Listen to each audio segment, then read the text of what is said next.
fried onion. Ano siya, pag brown na yun siya. Isa sa ingredients doon sa menu namin sa chicken. Yan, iba-brown siya.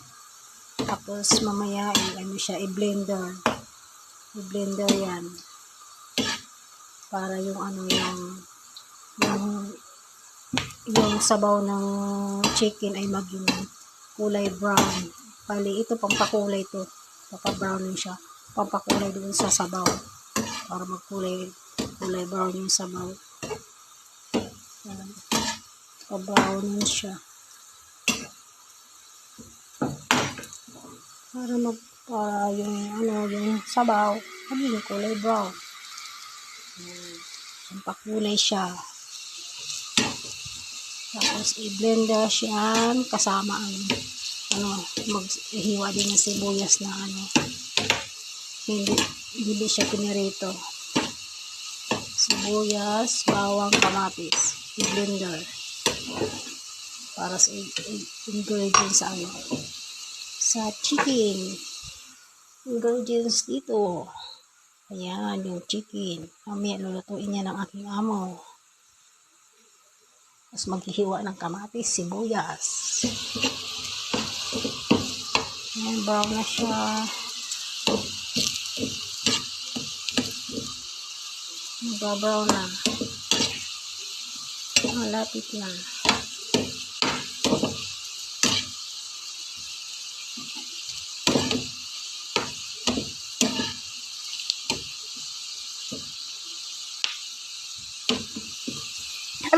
Aray, naganti man to.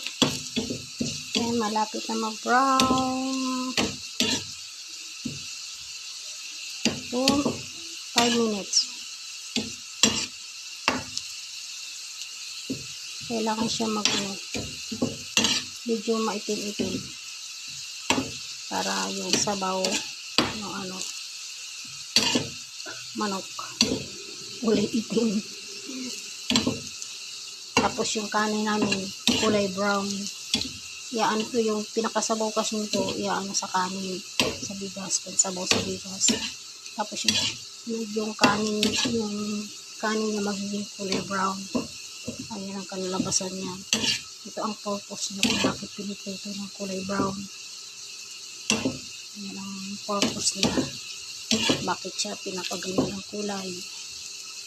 Ayan, malapit na. Ito na yan siguro. Ito na.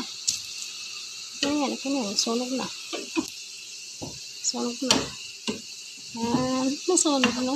Thanks for watching. Ayan siya brown black na yan. Tapos ito yung mga ingredients niya.